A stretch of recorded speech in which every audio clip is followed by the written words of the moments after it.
জীবনে কখনো কি কোনো মৃত মানুষকে গোসল করিয়েছেন? সুযোগ পেলে মৃতদের গোসল করাবেন। খুব কাছ থেকে দেখবেন মৃত মানুষের দেহটা কত অসহায় হয়।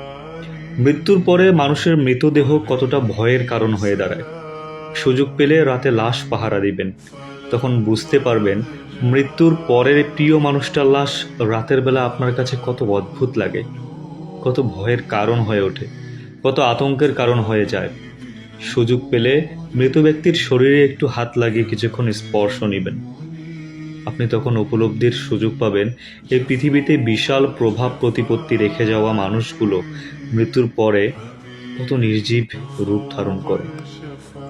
সুযোগ পেলে আপনজনদের লাশ কবরে নামাবেন খুব আগ্রহ নিয়ে। শেষবারের মতো মৃতদেহের মুখটি দেখার চেষ্টা করবেন এবং বরাবর উপলব্ধির চেষ্টা করবেন এই মৃতদেহের সাথে অনন্তকালের যাত্রার পথে এটাই আপনার জীবনের শেষ দেখা।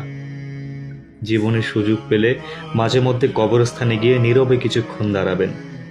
এরপর মনে মনে চিন্তা করবেন জীবনের লাভ ক্ষতির হিসাবে এই মৃত মানুষগুলো এই পৃথিবীতে কি করে গেছেন, কাদের রেখে গেছেন। যাদের রেখে গেছেন তারা কি কখনো এই মৃত মানুষগুলোকে স্মরণ করার জন্য কবরস্থানের আশেপাশে আসে? আমাদের সবার শরীরেই কম বেশি রক্তকণা আছে। এ কথা চিরন্তর সত্য যে আমাদের শরীরের প্রতিটি রক্তকণা শরীরে খুবই গুরুত্বপূর্ণ বহন করে। অথচ আমাদের শরীর থেকে কোনো রক্তকণা যদি বেরিয়ে যায়,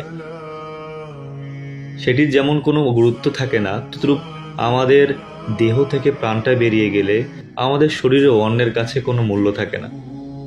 আমাদের জীবনটা বড় বৈচিত্র্যময়। বেঁচে থাকতে আমরা এর জন্য ওর জন্য কত মায়া দেখাই, কত ভালোবাসা দেখাই। এ আমার ছেলে তো সে আমার মেয়ে, এ আমার ভাই তো সে আমার বোন।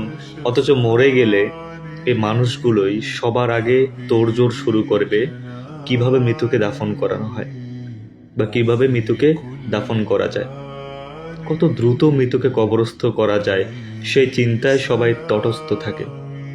আমাদের জীবনটা আসলেই সাময়িক।